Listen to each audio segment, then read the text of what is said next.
Good evening, one and all. Today we have with us Professor Lorna Dawson with a very important topic, natural justice and the use of the soil in criminal investigation. We welcome Professor Lorna for taking out time and accepting our invitation.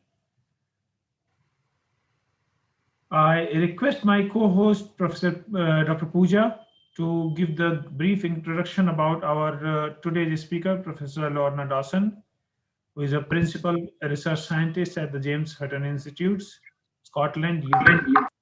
Professor Pooja, over to you.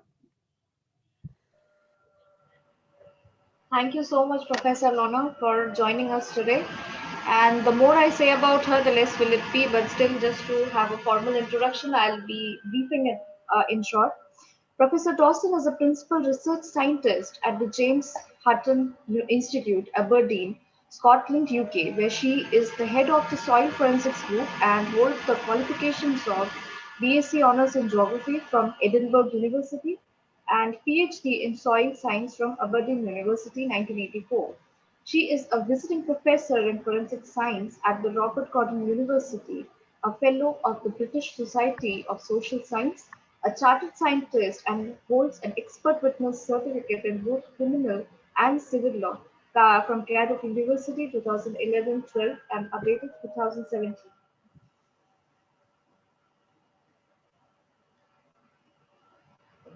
She is a CIFERI advisor and a CIFERI Gateway Knowledge Exchange Lead for Environment. She was awarded a CBE in the Queen's Birthday Honours List, June 2018, for her services to soil and forensic science and was awarded a Fellow of the Royal Society of Edinburgh in 2019. She has published widely on the subject of forensic soil science and soil and plant interactions with over 100 referred publications, books and book chapters. She is also an expert advisor with the National Crime Agency and has worked with numerous police forces in Scotland, England, Wales, Ireland, Brazil, Belize, and Australia over the last 16 years and has advised and reported on over 150 cases, written over 100 expert witness reports, and presented evidence in 13 in the UK and overseas. Thank you, Dr. Pooja, for giving an introduction of our today's esteemed speaker. I welcome Professor Lorna Dawson to take over the session. Welcome, ma'am. Good evening, everyone, and thank you for coming along to listen to this presentation. I will now share my screen with you. Hopefully this works, and present. Thank you very much for the invitation to come along today. And in 1 second, hopefully is the screen showing? Yes. Is that all right for everybody? Can you see the screen? Yeah, perfectly fine. Thank you very much, sir. So what I'm going to talk about today is the use of soil in criminal investigations. So using natural information that we may otherwise use within environmental, agriculture, and such natural environments. So what I'm going to talk about is the use of soil. Soil and its forensic geoscience, wider subject matter, and how it is used within forensic science in both search and as evidence. Now, we in Scotland have got a really diverse range of soils, as you do in India, and we have developed the database and the soil information through working with governmental funded projects to help farmers and environmentalists make the best use of the land that we have. And you also have fantastic resources in terms of the soil information that you hold in your country. So it's just an example of how that could potentially be turned around and used within the context of the criminal law. But it was the Romans who first used soil, looking at the soil on the hooves of the enemies. And looking at that, they could tell which areas they had come from. And in the 1790s, early 1800s, they used sand that was substituted for coins within barrels to work out where on a railway the coins had been stolen from. But it was Hans Gross, who was a psychiatrist, used both topography and petrology in forensic analyses and created the field of criminalistics. And he said that dirt on shoes can often tell us more about where the wearer of those shoes had last been than toilsome inquiries. There is a video available on YouTube which talks about Georges Pop and the use of soil and the stratigraphy of soil as it's attached to footwear in the Philbrook case of 1908. That's available on YouTube for anybody who wishes to look at this afterwards. But it was Sherlock Holmes as well, the character in Sir Arthur Conan Doyle's books, where he used soil and geoscience in several of his books. In the book The Sign of the Four, Sherlock Holmes established that a visitor had sent a telegram through looking at the mud on his shoes, to that being identical to mud coming from an area of a broken pavement outside the post office. But later, Sir Arthur Conan Doyle himself turned expert witness and acted in two different cases, criminal cases, both resulting in acquittals. But we've all heard, in the context of forensic science, the importance that Edmund Lockhart in 1910 had with establishing the principle of wherever two objects come into contact, there's always a transfer of material.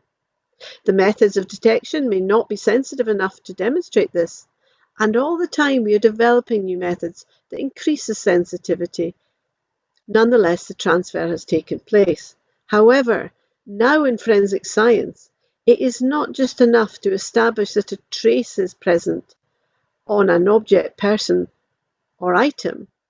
It's how that trace actually got there that is important within the criminal law context.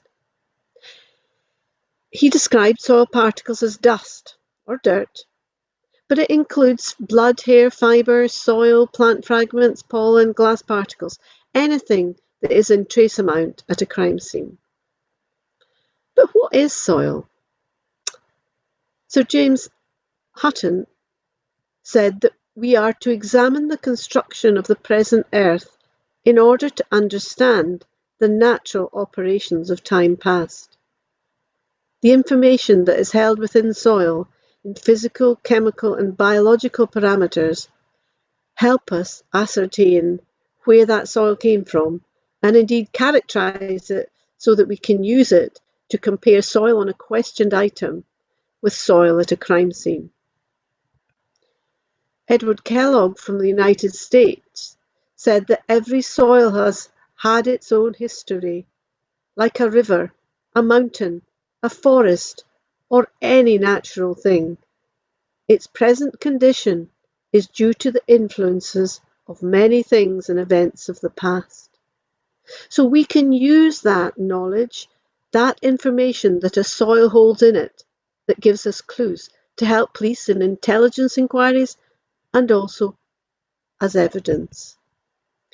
But not all soils are equal, and we can use that diversity of information to help us look for clues and look for ways that we can link or test for links of a person or object being at a scene.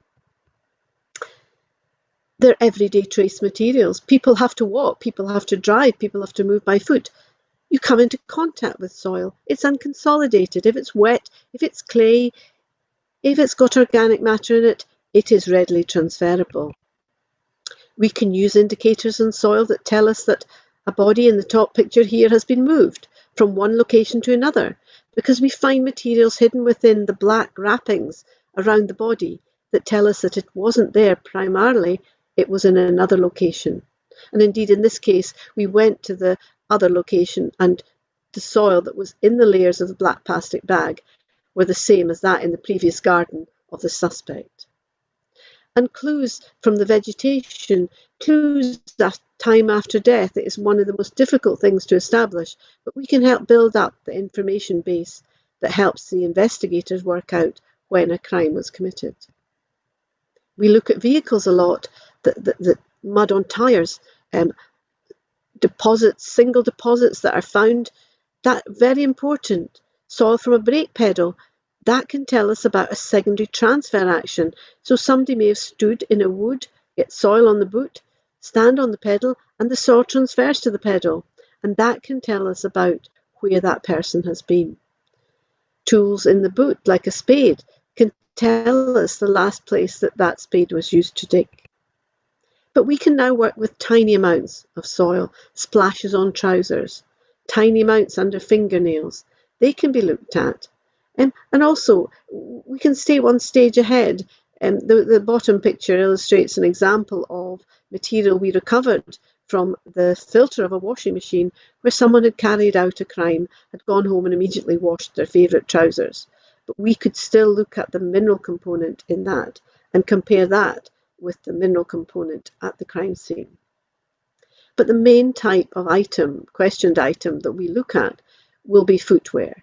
And as you can see from these photographs from real cases, that there are layers, and it's important that we sample carefully that stratigraphy so that we can see the most recent place the person's been on the outside to the older place deep embedded in the weft or the sole of the items of footwear. And we also look for vegetation that can be mixed in with that soil that also tell us about the environment where that person had last been. As forensic scientists, we help investigators answer many questions. The biologists tend to help answer the who was involved question, and we all help towards what happened. But the thing that geoscientists help with, soil scientists, botanists, geophysicists, with the where did it question, and also help how it happened and the when did it happen question. But we all work as a part of a team, working with the fundamental forensic science and also the multiple other sciences, the sciences of soil science, ecology, botany, helping the police and investigators work out intelligence that helps them solve a crime. And then eventually putting that together, we would put that together as expert witnesses as a statement that could be presented in court. But we work with many other ologists. We work with entomologists, pathologists, taphonomists, anthropologists, all together, bringing different types of expertise, which I think sometimes some of the crime scene investigators, the police forces, don't really understand the difference between the many different disciplines that deliver to the forensic sciences.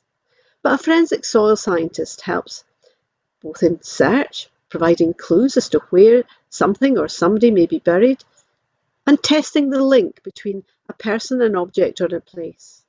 And ultimately, we present evidence in court. So you take the scene. A body's been found at the bottom of a slope. Inevitably, sometimes, and a lot of the time, it is often a dog that has sensed the volatiles and has found the victim, and immediately the police are called. Immediately, the scene is secured and a common approach path is established. And we would put on the full protective PPE, and we would be invited onto the scene, likely in an outdoor scene, to give advice as to where to collect the samples. Faced with a victim lying in such an environment, the important thing is to look for potential clues nearby that will help piece together what happened and when. DNA on items are vitally important. Blood, that can help work. Did they fall? Were they pushed? Did they come down the slope, or were they coming along a path? The soil under the fingernails can let us test, was there a struggle somewhere else, or did the struggle happen here? The soil on the soles of the footwear, that can tell us, did she walk there, or was she carried there, or did she fall? Hair in the nasal passages, around any of the orifices, the ears, They can tell us, did she struggle somewhere else? Did she have particulate matter from another location? So now the scene's been accessed, PPE's been put on, the assessment is done by the pathologist. And at this stage, any trace evidence is being protected, and the body is carefully removed under supervision by the pathologist. The next stage is collection of the evidence, and that is done very carefully at the scene. So I'm now going to ask a question. I won't spend time on this, but one question is, what is the first thing to be done at a scene? The answer is to secure the scene, establish a common approach path, and make sure that the scene is well secured and that you are well secured so you don't pass on or contaminate. Soil sampling at a scene can be just as important in a rural and an urban setting, because these urban settings also introduce potentially highly distinctive characteristics that you can use to compare on the questioned item with the crime scene known samples. And in sampling, you must establish all potential entry and exit routes and sample those for contact either by the vehicle involved or by the suspect and their footwear and clothing. If we've got a very muddy, wet environment, the depth that you would collect that reference contact material will vary. If it's very wet, you would collect slightly deeper, although if it's dry and dusty, it would just be the very, very surface layer that you would collect. If a victim's body is found at a surface site, the sampling can be targeted, and this can be carried out at sites around the body or access points to where the body was located. But what we often do is we look at marks, so footwear marks or vehicle marks, and they can tell us things like, did the person walk on top of that mark, or was the footwear mark there before the vehicle mark? And these areas can be sampled because it can be very powerful to have mark evidence as well as soil or botanical evidence.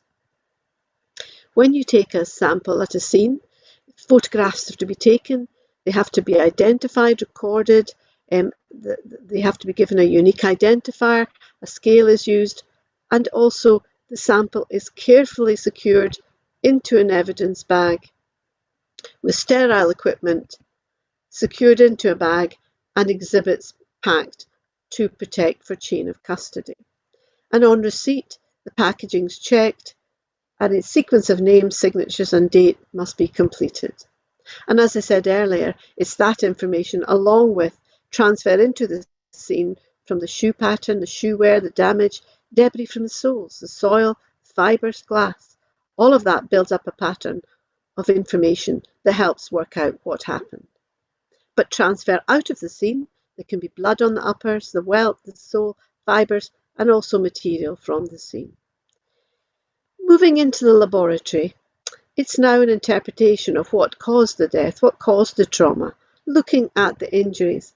And again, there can be information that can come from in-print dermal bruising, for example. So we can compare the marks, this time a reversed image of that on a body with that of the footwear.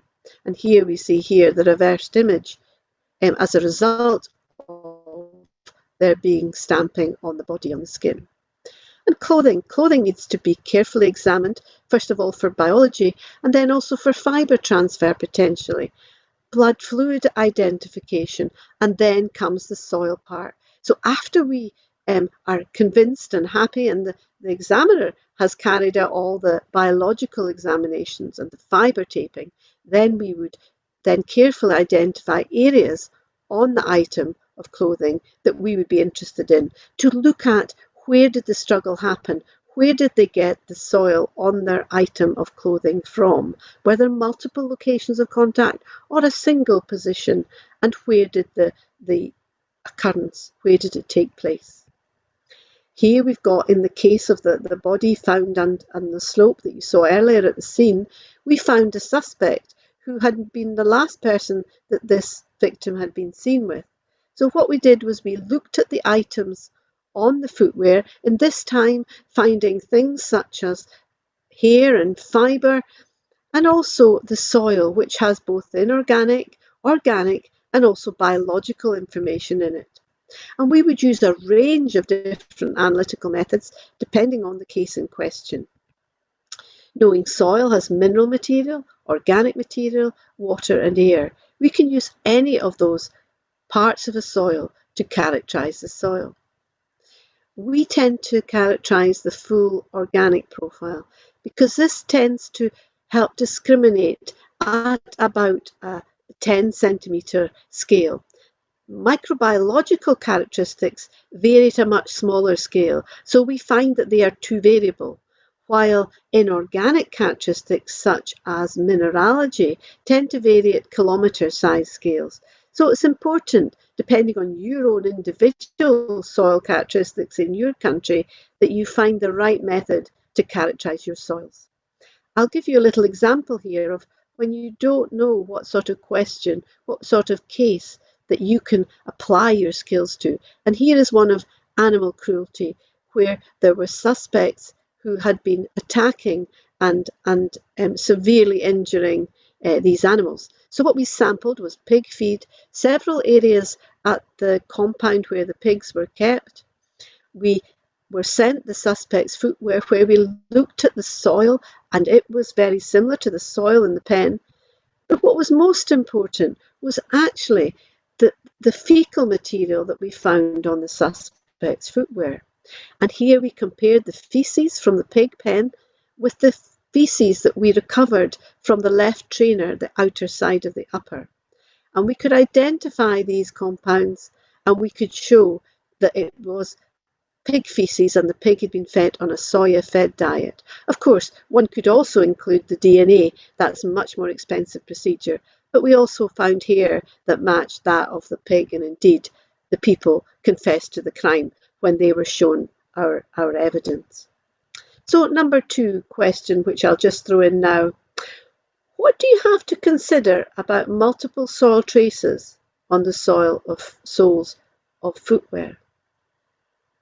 Multiple soil traces lets us know about potential multiple points of contact, which can either tell us the person's contacted soil, and in the last case feces, or they've contacted, say, 2 distinct different locations.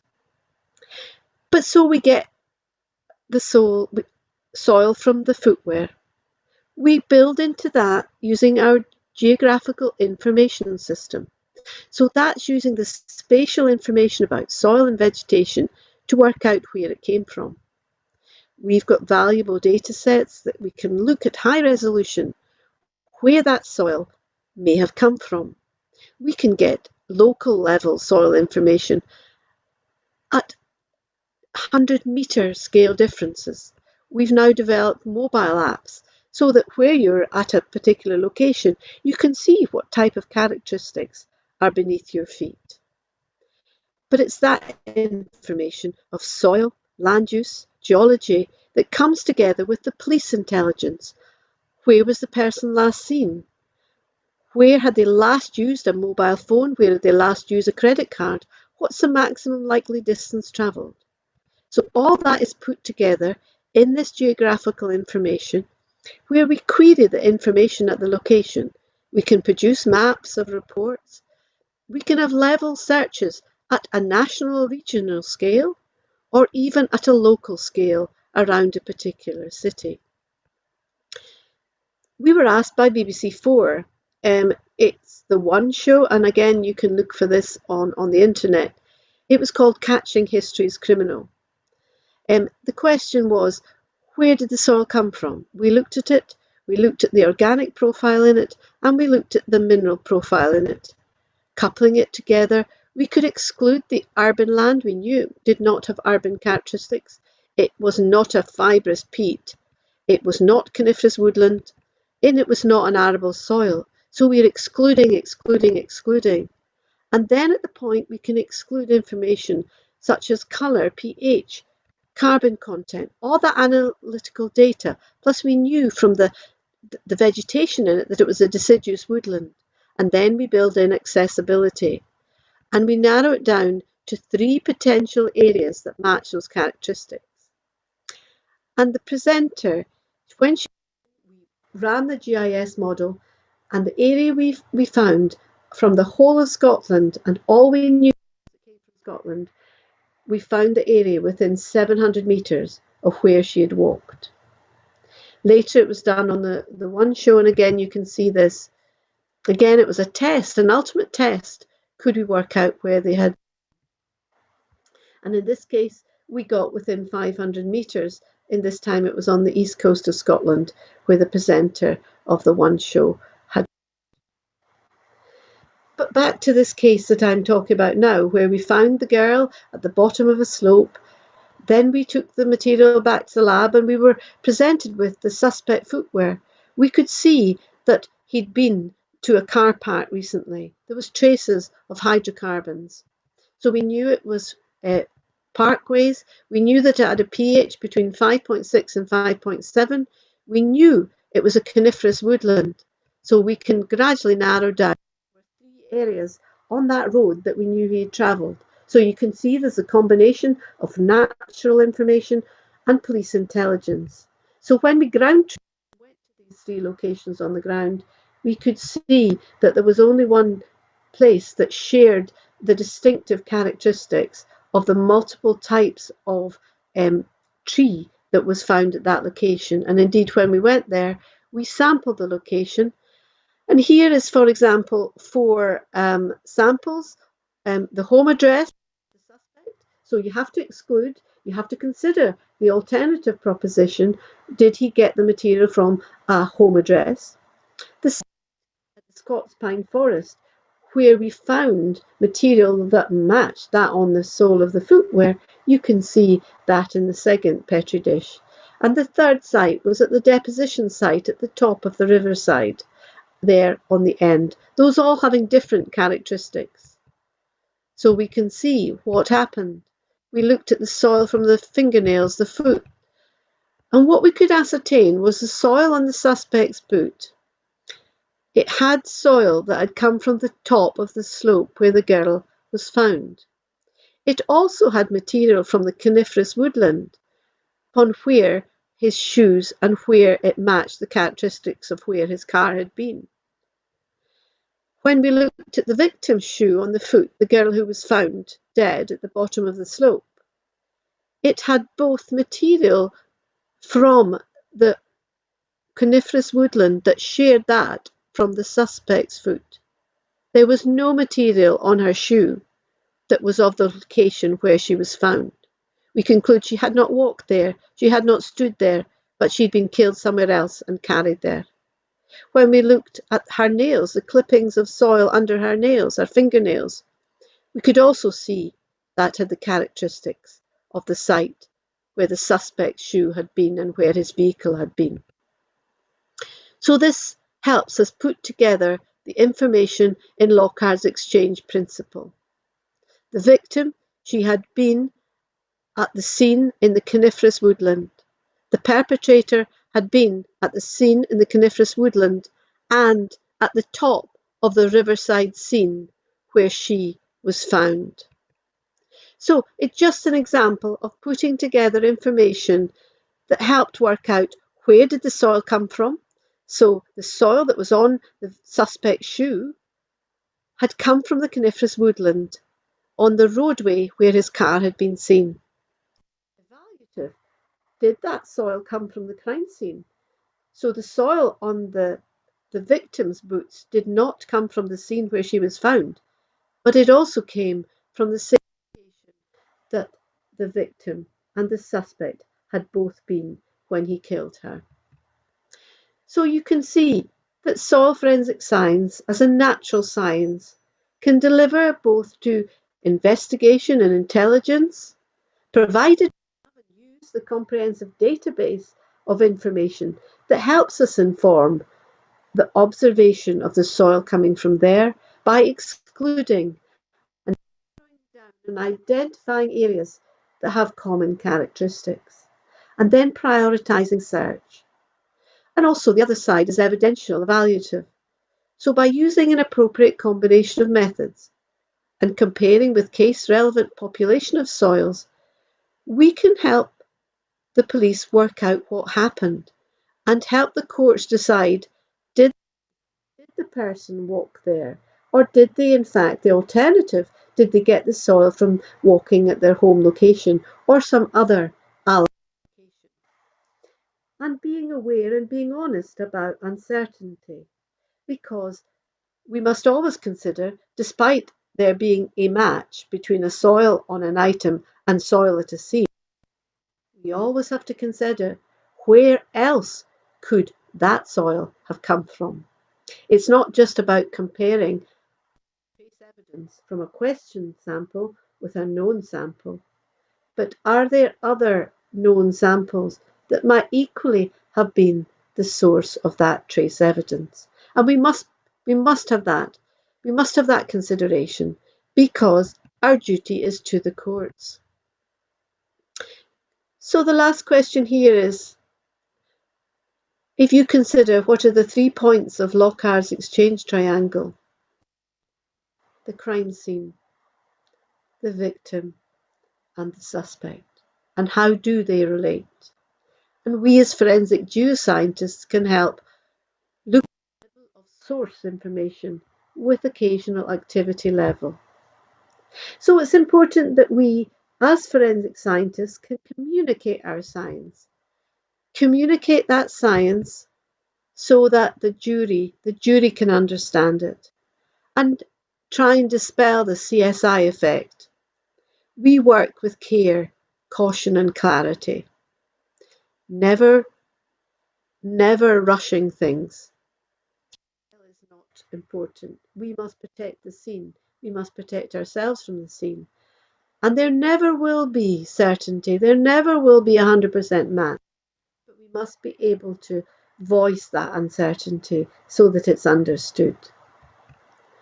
I've been working with crime writers to try and help the general public understand about forensic science and understand that a few crumbs in the sole of a shoe or embedded in a tyre can pinpoint where that shoe or tyre had recently been. What Ian Rankin says is that the dirt is important. It gives the science and technology crucial to the investigation of a crime, and readers should know this, so authors take account of this. And I've been working with TV programmes such as BBC on silent witness. And again, this is something that if you look on the internet, you can find this particular track. I was advising on how soil could help pinpoint where someone had been. And ultimately, as I said, it's presenting that evidence in court. And being an expert witness, it's not an easy system, particularly in an adversarial system as we have. The lawyers can challenge anything. They can challenge every aspect of sampling, of analysis, of uncertainty, of interpretation, of evaluation. Everything. It's not an easy position, but it's a very important position to do.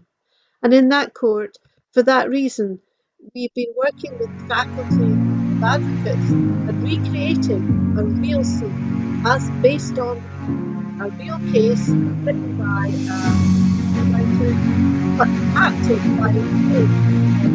by a judge, by court clerks, and by ourselves as the expert witness. Ladies and gentlemen, the charge against... So it's important, ladies and gentlemen, that we work with the full criminal justice system to do justice to the evidence that we present. And our duty lies to the court, and we must always consider alternative propositions. I thank everybody. I thank you all for listening today. I thank you all for inviting me to speak with you today. And I thank you very much for listening. And I'm now open for questions. Thank you. Thank you so much, Lorna, for the wonderful session and explaining the things in such a simple way. Hope all the participants have learned a lot related to the soil forensics, and they are going to use in their particular expertise whenever they are going to make their career as a soil forensic expert.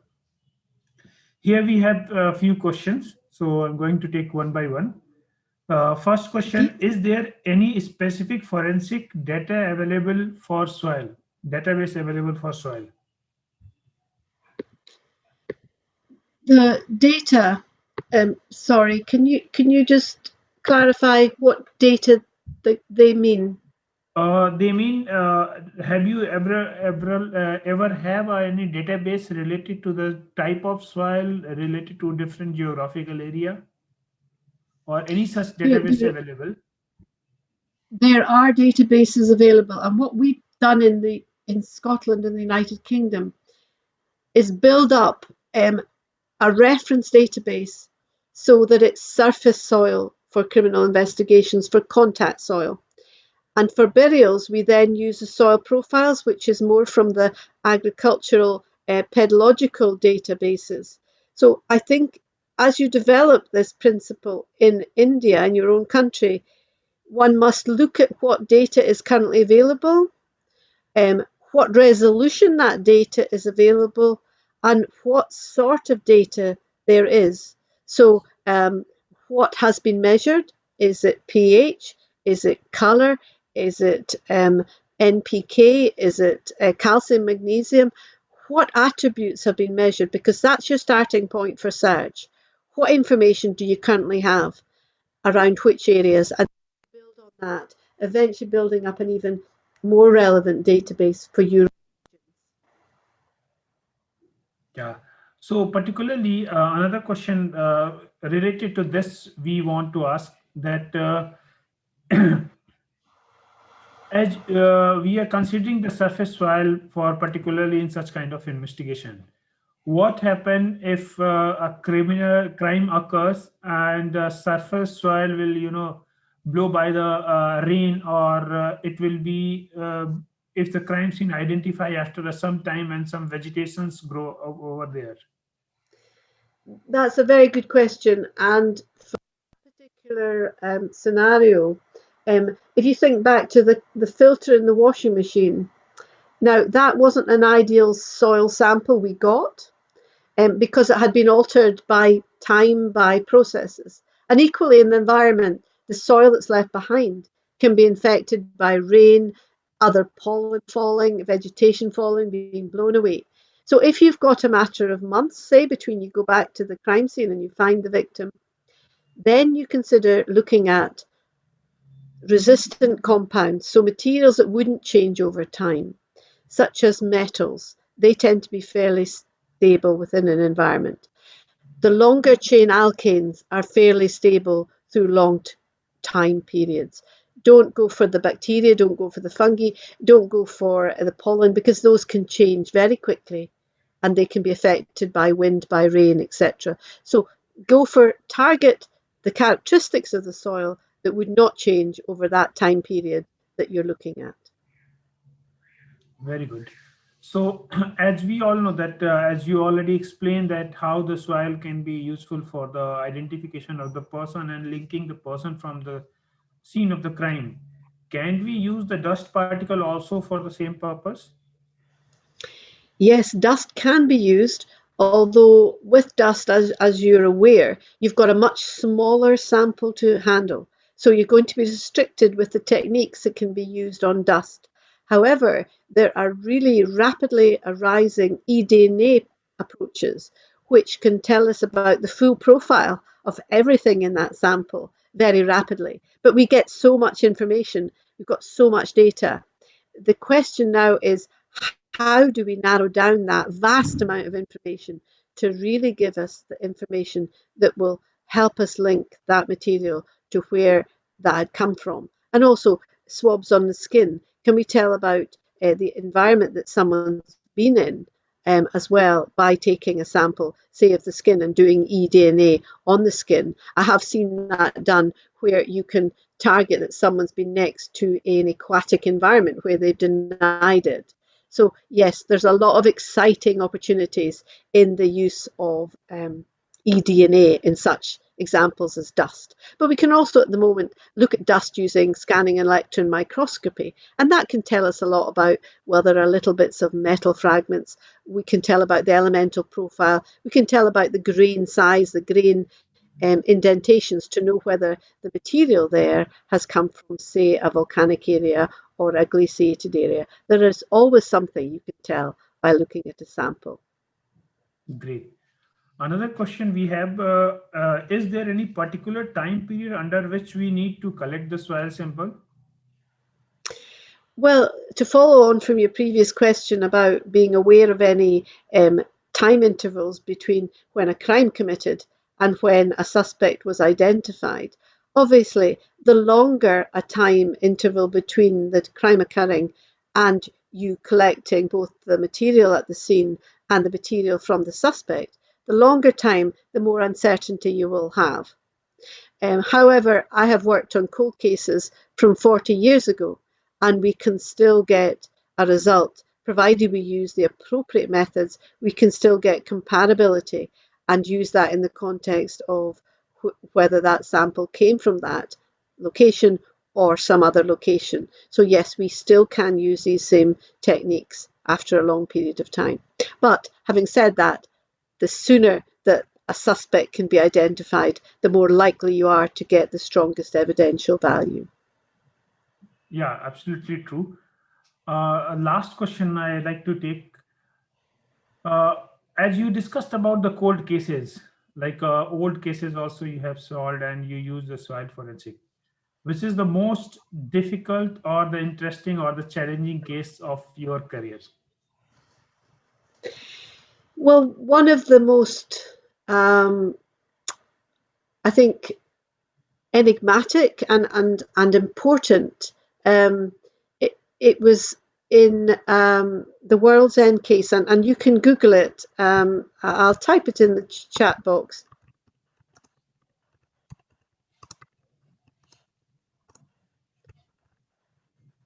And it was in Edinburgh.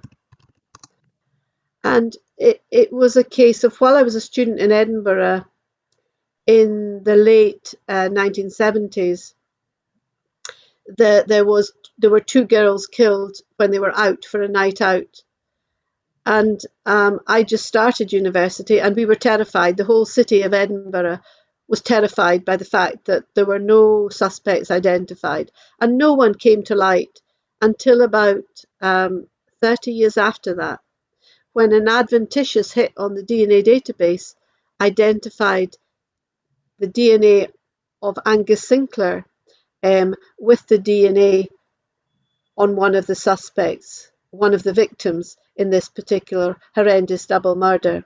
So for 20 to 30 years, he had gone unassociated with this particular crime. Now he denied it, but thankfully, when I was asked to look at these samples in 2014 and compare the samples that had been kept, preserved, off the soles of one of the victim's feet, I looked at that sample. It was intact in its pot and its evidence bag, and I compared it with soil at the scene and soil at the edge of the field, and I could identify there were grains of soil, multiple grains, that were on the soles of that victim, Helen Scott's feet, which had been at the edge of the ground, not in the field where she was found. So from that, the prosecutors decided that she was alive at that time and had been walked to her death. And indeed, that is what happened. And Angus Sinclair was found guilty of the girl's murder and served 37 years for that horrendous crime. So it's never too late. If samples have been kept well at the time of a crime being committed, science is always developing. We developed a new technique that we could use it on very small samples. And that was the development of science and technology over time, which at the time couldn't have been done. But now we helped get a fair conviction for that, the justice for the families of those two girls. Yeah, absolutely true. And I must say, this is one of the best lectures we have heard in the past lecture series. Thank you so much, Lorna. Thank you, Raji. Thank you. And thank you, Punja. And thank you all for listening. It's been lovely to share soil science. As we are in the virtual space, I request from Sherlock Institute of Forensic Science to accept this certificate for delivering such a wonderful lecture. Oh, thank you so much. That is absolutely beautiful. Thank you for all your invitation and your such kind invitation and your kind questions. Thank you very much. Thank you so much, Lorna. With this, I thank you, my whole dedicated team, those who are reaching to the several social media and giving information about the registration, how the more people can join, more and more people can come to the YouTube live. And we have a dedicated team of volunteer, not from the India, even from the foreign country, also from Nigeria, from Philippines, and some other country also. We have our volunteer team.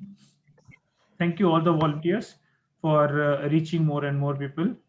And with this, I invite you everyone in our 19th National Conference of the Indian Association of Forensic Odontology and the first biannual symposium of Association Forensic Odontology for Human Rights, which is going to be held in 24, 25th, 26th September 2021 in Mumbai. If the situation will be normal, because due to the COVID, we cannot say anything what is going to be in the future.